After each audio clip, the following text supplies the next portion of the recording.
मराठीत भेंडी, इंग्रजीत लेडी फिंगर आणि आंतरराष्ट्रीय बाजारात ओकरा या नावानं ओळखली जाणारी ही भेंडी.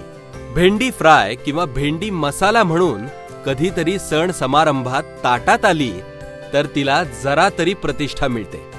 अन्यथा रोजच्या जेवणातली एक सामान्य भाजी इतकंच काय ते तिचं महत्त्व. पण मग जगभरात भेंडी इतकी लोकप्रिय का आहे? या प्रश्नाचा शोध घेतला तर लक्षात येतं की माणसाच्या शरीराला आवश्यक असलेले क्षार, प्रथिनं, अ आणि ब जीवनसत्व यांचा मोठा स्रोत म्हणून भेंडीकडे बघितलं जातं. या पौष्टिक गुणधर्मामुळेच आपल्या देशाबाहेर भेंडीला कायमच मोठी मागणी असते.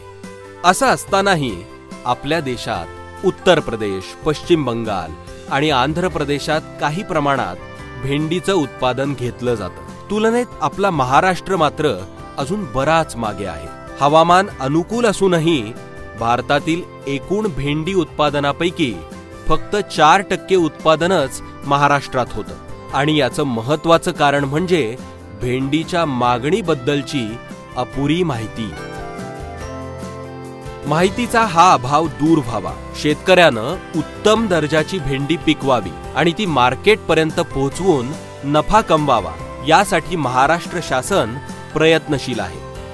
महाराष्ट्र विजन 2030 नुसार कृषी क्षेत्राचे विकास दर 5% वर सातत्याने टिकवायचे आहे. त्याचप्रमाणे कृषी अंतर्गत जो होणारी फलपिकांची, फुलांची जी नासाडी आहे ती देखील 15% कमी करायची आहे. या उद्दिष्टात अनुसरून मॅग्नेट प्रकल्पाची आखणी करण्यात आलेली आहे. या प्रकल्पाद्वारे शेतकऱ्यांची निवड उत्पन्नामध्ये वाढ करणे, फलोत्पादन व फुलपिकांची गुणवत्ता तसेच त्याची उत्पादन क्षमतामध्ये वाढ करणे आणि काढणी पश्चात होणारी सर्व प्रक्रिया म्हणजे साठवणूक आणि इतर जी प्रक्रिया आहे त्याच्यासाठी पायाभूत सुविधाची उभारणी करणे, या सर्व बाबींचा समावेश करण्यात आला आहे. शेती क्षेत्रातील महिलांचा सहभाग हे नुसतं उत्पादन प्रक्रियामध्ये नाही तर संपूर्ण मूल्य साखळीमध्ये निश्चित करण्याचा एक निर्धार मॅग्नेट प्रकल्पाच्या उद्दिष्टामध्ये आहे.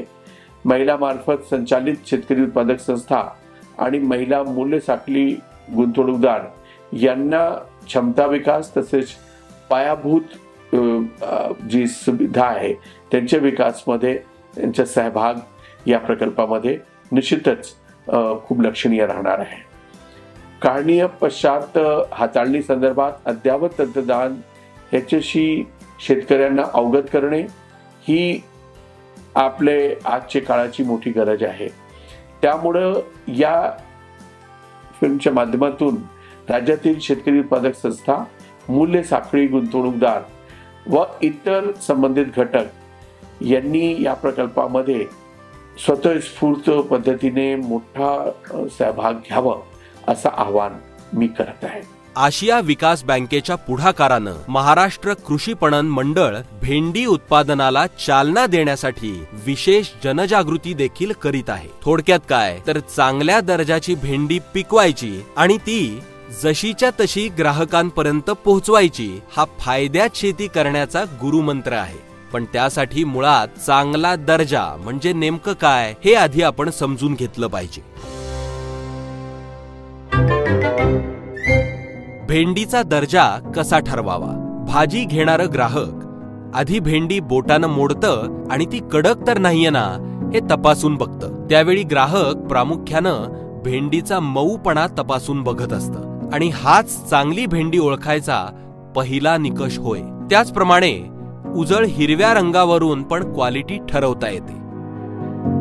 दुसरा निकष म्हणजे फळ सरळ असावं आणि वाळून सुरकुतलेलं नसावं. आणि सर्वात महत्त्वाचं म्हणजे फळाला कोणत्याही प्रकारची इजा झालेली नसावी. मार लागलेली, कीड लागलेली, चॉकलेटी, काळे डाग पडलेली भेंडी ही विक्रीसाठी अयोग्य मानावी. वरील निकषांमध्ये न बसणाऱ्या भेंडीला चांगला बाजारभाव मिळत नाही आणि पर्यायानं शेतकऱ्यांचंच नुकसान होतं. उत्तम दर्जाच्या भेंडीचं उत्पादन घेणं हे प्रामुख्यानं 2 गोष्टींवर अवलंबून असतं. 1. काढणी पूर्वीचं व्यवस्थापन आणि 2. काढणी नंतरचं व्यवस्थापन. आजच्या या प्रशिक्षण व्हिडिओमध्ये आपण प्रामुख्यानं काढणी नंतरच्या व्यवस्थापनावर भर देणार आहोत. मात्र त्याआधी काढणीपूर्वी कोणत्या गोष्टींची काळजी घेतली पाहिजे ते प्रत्यक्ष अनुभवी शेतकऱ्यांकडूनच आपण ऐकूयात. ओकरा में एक ही रिक्वायरमेंट होती है कि उसकी हार्वेस्टिंग और प्रॉपर हो, क्योंकि ओकरा का जो ग्रोथ होती है वो बहुत फास्ट होती है. तो अगर ओकरा को हमने टाइम से हार्वेस्टिंग नहीं किया तो वो साइज़ के बाहर चली जाती है, तो वो जो कि एक्सपोर्ट मार्केट के लिए रिक्वायरमेंट नहीं रहती है. इंडिया में भी जो जितने भी कस्टमर हैं वो सब ओकरा को एक छोटे मीडियम साइज़ की ओकरा पसंद करते हैं, कोई भी बड़े साइज़ का ओकरा को पसंद नहीं करता है. तो हमने मैच्योरिटी इंडेक्सेस में यहाँ पर बहुत सारा ध्यान देना है कि कब हार्वेस्टिंग करनी है. तो ज़्यादातर ओकरा की हार्वेस्टिंग जब वो 10 से 11 सेंटीमीटर के या 12 सेंटीमीटर तक लेंथ में हो जाती है, उस समय आप उसको आराम से हार्वेस्ट कर सकते हैं. ओकरा को क्रेट में लाके फिर उसको कोल्ड रूम में आता है और उसको कोल्ड रूम में वहाँ पर हार्वेस्टिंग करने के बाद जितना जल्दी से आ सकता है वहाँ पे आ जाए पैक हाउस में.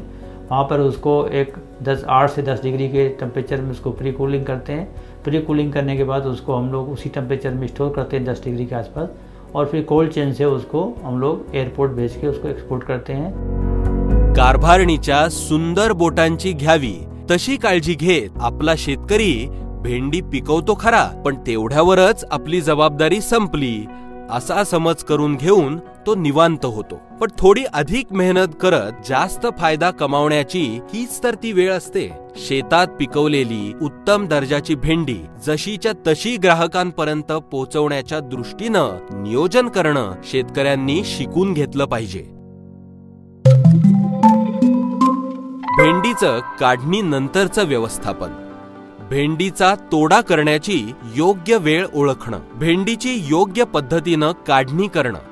काढणी केलेल्या मालाची योग्य प्रकारे प्रतवारी करून पॅकिंग करणं. पॅकिंग झालेला माल खराब होणार नाही ना अशा प्रकारे साठवण करणं. साठवलेल्या मालाच्या तापमानाचं काटेकोर व्यवस्थापन करणं. आणि अखेरीस शीत साखळी न तुटू देता तो माल ग्राहकांपर्यंत पोहोचवणं. काढणी नंतरच्या व्यवस्थापनातील या प्रत्येक मुद्द्याची आता आपण सविस्तर माहिती घेऊयात. भेंडीची काढणी करण्याची योग्य वेळ कोणती? आपल्या मळ्यातली भाजी कधी काढावी हे अनुभवातून शेतकऱ्याला माहित असतं, पण मार्केटच्या मागणीप्रमाणे विचारपूर्वक तोडा केल्यास फायदा नक्की होतो. एका विशिष्ट काळात भेंडी अचानक वेगानं वाढू लागते, त्याच काळात काढणी करावी. फुलं लागल्यानंतर साधारण 3 ते 7 दिवसांनंतर काढणी करावी. काढणीच्या वेळी भेंडीचं फळ चमकदार हिरव्या रंगाचं असावं आणि बियांचा आकार लहान आणि गर अधिक असावा. सर्वसाधारण स्थितीमध्ये पेरणीनंतर 2 महिन्यात सर्वप्रथम शेंगा कापणीसाठी तयार असतात. नियमितपणे कापणी केल्यास अनुकूल हवामान असेल तर 3 महिन्यात पुन्हा काढणीसाठी शेंगा तयार होतात आणि फळ देतात. काढणीसाठी सर्वाधिक वापरले जाणारे मानक म्हणजे फळांची लांबी आणि व्यास. साधारणपणे 7 ते 12 सेंटीमीटर लांबी असताना कापणी करावी. बाजारात लहान शेंगांची मागणी असेल तर त्याप्रमाणे काढणीचा टप्पा ठरवावा. शेंगांच्या वाढीचा वेग पाहता बाजारात हवी त्या आकारात भेंडी असावी यासाठी दर दुसऱ्या दिवशी काढणी करावी. भेंडीची स्थितीही महत्वाची असते. भेंडी पुरेशी ओलसर, आतून कुरकुरीत आणि भरलेली असावी. उशिरा काढणी झाल्यास आतून पोकळ अशी जरड आणि कोरडी शेंग तयार होते. शेंडी बोटांमध्ये दाबल्यास न तुटता वाकणे हे जास्त पिकल्याचं लक्षण असतं. आपल्या महाराष्ट्र राज्यामध्ये गेल्या काही वर्षांमध्ये फलोत्पादन क्षेत्र आणि त्याच्या उत्पादनामध्ये मोठ्या प्रमाणावरती वाढ झालेली आहे. उत्पादित केलेल्या मालाच्या मूल्य साखळीमध्ये मोठ्या प्रमाणावरती नुकसान होते. साठवण तसेच शीत साखळी सुविधांचा अभाव यामुळे हे नुकसान होत आहे. हा विचार करून आशियाई विकास बँकेच्या अर्थसहाय्याने महाराष्ट्र राज्यामध्ये महाराष्ट्र ॲग्री बिझनेस नेटवर्क प्रकल्प अर्थात मॅग्नेट प्रकल्प हा राबवला जात आहे. यामध्ये फार्मर्स प्रोड्युसर्स कंपन्या आणि मूल्य साखळी गुंतवणूकदार शेतमालाचे काढणी पश्चात नुकसान कसे कमी करता येईल यावर भर देण्यात आलेला आहे। फार्मर्स प्रोड्युसर्स कंपन्या आणि व्हॅल्यू चेन ऑपरेटर्स म्हणजेच मूल्य साखळी गुंतवणूकदार यांना मॅचिंग ग्रँट म्हणजे अनुदान स्वरूपात 60% अनुदान स्वरूपामध्ये अर्थसहाय्य देण्यात येते। या व्हॅल्यू चेन ऑपरेटर्स आणि फार्मर्स प्रोड्युसर्स कंपन्या यांना खेळते भांडवल टर्म लोन म्हणजेच की मुदत कर्ज देखील उपलब्ध करून देण्यात येत आहे। या प्रकल्पामध्ये महाराष्ट्र राज्य कृषी पणन मंडळाच्या ज्या 45 सुविधा आहेत त्यापैकी 16 सुविधा याचं अपग्रेडेशन करण्यात येत असून बारामती, बीड आणि पाचोड जिल्हा छत्रपती संभाजीनगर येथे निर्यात सुविधा केंद्र उभारण्यात आलेली आहेत। त्याचबरोबर ती नाविन्यपूर्ण तंत्रज्ञान आहे, त्याच्यामध्ये सोलर ड्रायर आहे, सौर ऊर्जेवरती आधारणारं कोल्ड स्टोरेज आहे, माती परीक्षण किट आहेत, ड्रोन आहे, हे देखील 60% अनुदानावरती उपलब्ध करून देण्यात येत आहे। भेंडीची काढणी कशी करावी? सर्वसाधारणपणे काढणी आपण मजुरांच्या भरोशावर सोडून देतो, पण त्यांच्या अज्ञानामुळे शेतकऱ्याचंच नुकसान होण्याची शक्यता असते आणि म्हणूनच भेंडीची काढणी काळजीपूर्वक करावी लागते। भेंडीच्या त्वचेला इजा झाल्यास तिचा रंग आणि चमक कमी होते। प्लास्टिकची बादली, बास्केट किंवा आतून गुळगुळीत असलेले कंटेनर हे काढणीसाठी योग्य ठरतात। बहुतांश वाण 55 ते 60 दिवसात काढणीला तयार असते। आपल्याकडे भेंडी हातानं खुडण्याची पद्धत प्रचलित आहे, पण त्यापेक्षा क्लटर किंवा धारधार चाकून भेंडी कापून घेतली तर अधिक फायद्याचं असतं। पूर्वी पारंपरिक पद्धतीने आम्ही तोडणी करायचो। हातानं भेंडी तोडून गोणीमध्ये हे भरायचे वर्कर लोक्स आणि मग एकदम तिथे ढीग मारून आणि मग गोणीमध्ये भरून पॅक करून आम्ही मार्केटला घेऊन जायचो। त्याच्यामुळं काय व्हायचं, गोणीमध्ये भरल्यामुळं त्या भेंडीची क्वालिटी खराब होते, म्हणजे वरची जी स्किन असते, जी लव असते वरती, ती निघून जाते आणि भेंडी काळी पडत जाते। त्याच्यामुळं काय होतं, मग पुन्हा ते कस्टमर व्यापाऱ्याकडे, व्यापारी परत शेतकऱ्याकडे असं करून एक फीडबॅक येतो की भेंडी तुमची काळी पडते, त्यामुळे त्या भेंडीला कमी बाजारभाव मिळायचा। भेंडीला अंदाजे 1 सेंटीमीटर लांबीचे देठ असावे। भेंडीवर बारीक लव असते, तिच्या स्पर्शाने काही जणांना ॲलर्जी होऊ शकते, त्यामुळे काढणी करणाऱ्या मजुरांच्या त्वचेच्या संरक्षणासाठी हातमोजे किंवा पूर्ण बाही असलेले कपडेच वापरावे। पहाटे किंवा सकाळच्या वेळेत तापमान कमी असताना काढणी करावी, कारण त्यावेळी फळ तापलेलं नसतं। परिणामी फळ थंड करण्यासाठीच्या खर्चात बचत होते आणि फळाचा दर्जा जास्त काळ टिकून राहू शकतो। बुरशी लागण्यापासून बचाव करण्यासाठी पावसात किंवा दव पडलेलं असताना भेंडीची काढणी करू नये। काढणी नंतरची हाताळणी। झाडापासून अलग केल्यानंतर भेंडीचं तापमान कमी करून ती पॅक करून पुन्हा योग्य तापमानात ठेवणं अत्यंत महत्त्वाचं असतं। त्यासाठी शेताच्या जवळच पॅक हाऊस असावं। थेट सूर्यप्रकाश आणि वाऱ्यापासून सुरक्षित अशी साधी शेड जरी बांधली तरी पुरेशी ठरते। विकसित देशातले भेंडी उत्पादक शेतकरी शेतावरच ग्रेडिंग आणि सॉर्टिंग करून पॅकिंग करतात, त्यामुळे त्यांचा माल मार्केटपर्यंत ताजा राहतो आणि भाव जास्त मिळतो। अशा शेड्स आपणही शेतावर उभाराव्यात आणि त्या ठिकाणी प्रथम भेंडीची स्वच्छता करावी।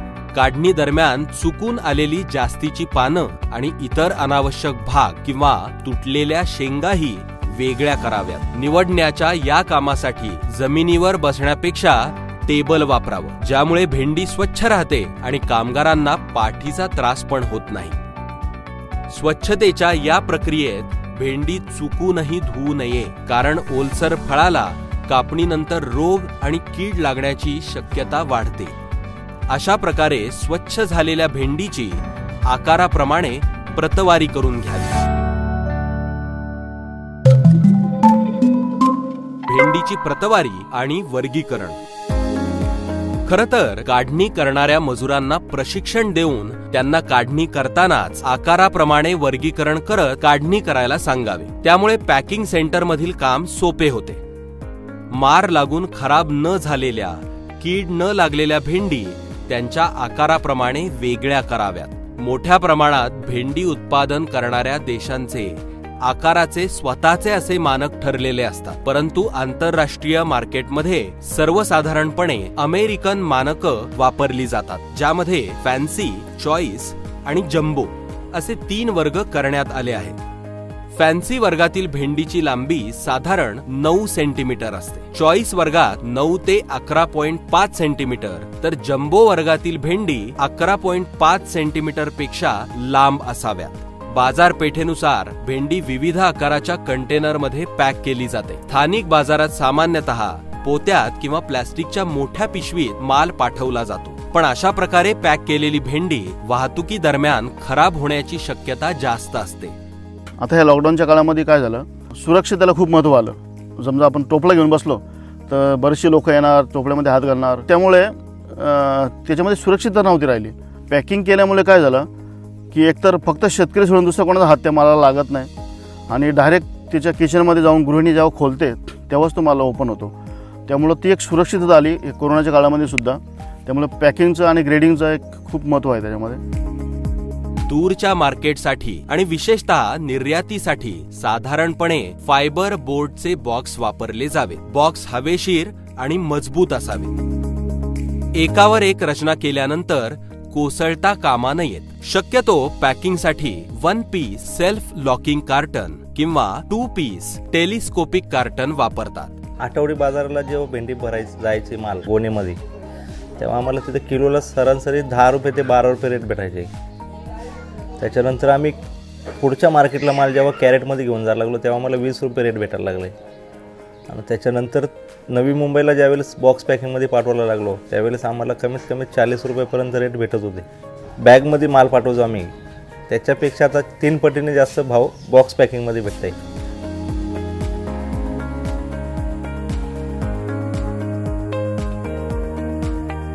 अशा प्रकारे योग्य वर्गीकरण करून आणि योग्य पॅकेजिंग मध्ये पॅक केलेली भेंडी थंड करून लवकरात लवकर बाजारात पाठवावी.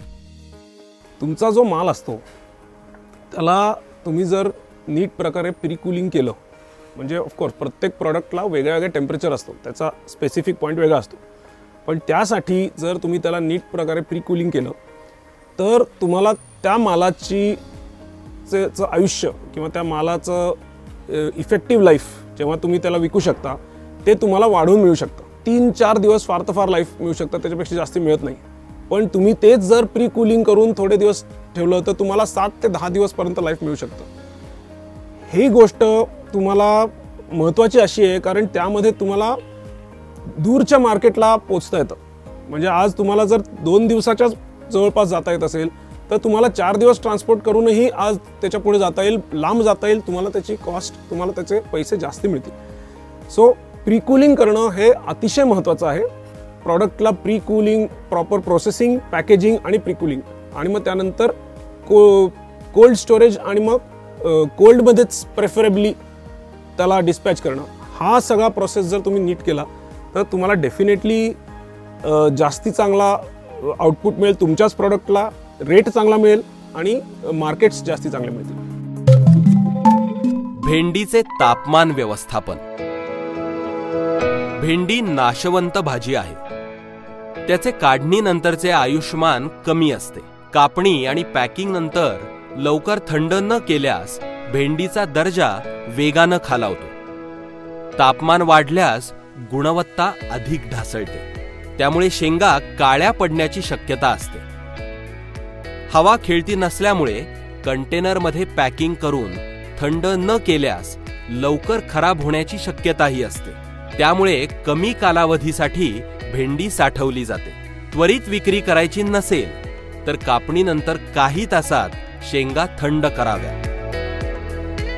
साठवण आणि वाहतुकीसाठी 7 ते 10 अंश सेल्सिअस एवढं तापमान हे आदर्श असतं. त्यात 10 दिवसांपर्यंत भेंडी टिकते. तापमान वाढल्यास, वाहतूक केल्यास भेंडी सुकणे, रंग फिका होणे, किडणे आणि त्यामुळे दर्जा खालावतो. 25 डिग्री सेल्सिअस तापमानात असलेली भेंडी मऊ आणि 2 ते 3 दिवसात विक्रीस अयोग्य ठरते. तर 7 डिग्री सेल्सिअस पेक्षा कमी तापमानात शीतकरण हे इजा ठरू शकते. त्यात भेंडीचा रंग खराब होणे, किडणे यांचा समावेश असतो. त्यालाच चिलिंग इंजुरी अर्थात अतिरिक्त गारठ्यामुळे होणारी इजा असं म्हणतात. काढणी नंतरचं कीड व्यवस्थापन. प्रामुख्याने बुरशी आणि जीवाणूंमुळे भेंडीला कीड लागते. त्याचप्रमाणे काढणी दरम्यान झालेली इजा आणि तापमान हाताळणीत झालेल्या चुकीमुळे पण भेंडीचं नुकसान होतं. भेंडीवरील बुरशीजन्य रोगांमध्ये प्रामुख्याने grey mould, soft rot, pod rot आणि सोर रॉट यांचा समावेश असतो. या किडीपासून आपल्या भेंडीला वाचवण्याकरिता काही उपाय काढणी आधी तर काही नंतर करावे लागतात. काढणी आधी पिकावर बुरशीनाशकांची फवारणी करावी. काढणी करताना योग्य काळजी घेतली जावी, जेणेकरून भेंडीच्या पृष्ठभागाला जखम होणार नाही, कारण पुढे हेच अनेक रोगांचे कारण ठरते. कडक उन्हापासून संरक्षण करत त्वरित शीतकरण करावं. साठवण आणि वाहतूक करताना तापमान 7 ते 10 डिग्री सेल्सिअस आणि सापेक्ष आर्द्रता 90 ते 95% इतकी असावी. बहुतेक व्यापारी किंवा शेतकरी हे तापमानाच्या बाबतीत जागरूक असतात, परंतु हवेतील आर्द्रतेकडे अजिबात लक्ष देत नाहीत. त्यामुळे मग तापमान योग्य असूनही फळ का सुकलं असा प्रश्न उभा राहतो. तर हवेतील आर्द्रता कमी असल्यास पाण्याचं प्रमाण कमी होऊन फळ सुकतो, ही महत्वाची बाब लक्षात घ्यायला पाहिजे. शासनाच्या प्रयत्नांना यश म्हणून काही प्रमाणात महाराष्ट्रातले शेतकरी पण काढणीनंतरचं व्यवस्थापन समजून घेऊन भेंडीचं पीक घेऊ लागले आहेत. त्यातला फायदा आता त्यांना दिसू लागला आहे. आता गरज आहे ते अधिकाधिक शेतकऱ्यांना, शेतकरी उत्पादक कंपन्यांना, व्यापाऱ्यांना आणि निर्यातदारांना या उपक्रमात सामावून घेण्याची. पूर्वी पारंपरिक पद्धतीने मी वडिलांसोबत शेती करत होतो, तर भेंडी किंवा ढोबळी मिरची वगैरे सरीवरंब पद्धतीने करत होतो आणि पाणी हे मोकट पद्धतीने सोडत होतं. तर त्यामुळं त्यावेळी काय त्याच्यातला आणि आत्ताचा फरक मी सांगतो तुम्हाला, की आता आम्ही ड्रिप इरिगेशन करतो आणि योग्य अंतरावर लागवड करतो. तर हे मी जेव्हा आत्माच्या शेतीशैली किंवा प्रशिक्षण केंद्रांना मी भेटी दिल्या, त्यानंतर माझ्या लक्षात आलं की आपण ही पद्धत बदलली पाहिजे. आणि प्रशिक्षणामधून मला काही गोष्टी कळायला की आपण पाण्याचा कसं वापर केला पाहिजे, किंवा जे फर्टिलायझर आहे ते कशा पद्धतीने दिले पाहिजेत, किंवा जे पॅकिंग, महत्त्वाचा मुद्दा की पॅकिंग कशी केली पाहिजे, ह्या गोष्टी मला शिकायला मिळाल्या. काढणी पश्चात जे आपलं तंत्रज्ञान आपण बदललं, त्यानंतर आम्ही ते बॉक्समध्ये पॅक करून किंवा हँडग्लोव्ज वापरून कटरने कट करून आणि व्यवस्थित छोट्या बॉक्समध्ये भरून पाठवायला लागलो. तेव्हा आम्हाला निश्चितच किलोमागे 8-10 रुपये जास्त मिळायला लागले. हा फायदा होता त्यामध्ये.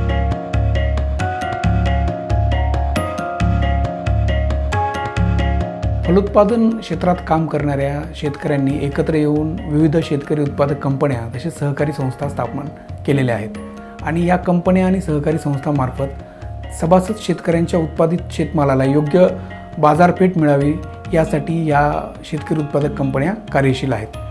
पण याबरोबरच सदरील उत्पादनाचे काढणी पश्चात मूल्यवर्धन साखळीमध्ये सुद्धा शेतकरी उत्पादक कंपन्या व सहकारी संस्था यांचा सक्रिय सहभाग असणे आवश्यक आहे. म्हणून मी माझ्या सर्व शेतकरी बंधू भगिनींना विनंती करतो की आपण आपल्या शेतकरी उत्पादक कंपन्या व संस्थांमार्फत मॅग्नेट प्रकल्पात जास्तीत जास्त सहभागी होऊन प्रगती साधावी, जेणेकरून आपल्या सोबतच आपल्या राज्याची आणि पर्यायाने आपल्या देशाची प्रगती होईल. धन्यवाद. आपल्या देशातील गरज भागवून आंतरराष्ट्रीय मार्केटमध्ये दर्जा आणि पुरवठ्याच्या बाबतीत सर्वोच्च स्थान निर्माण करण्याची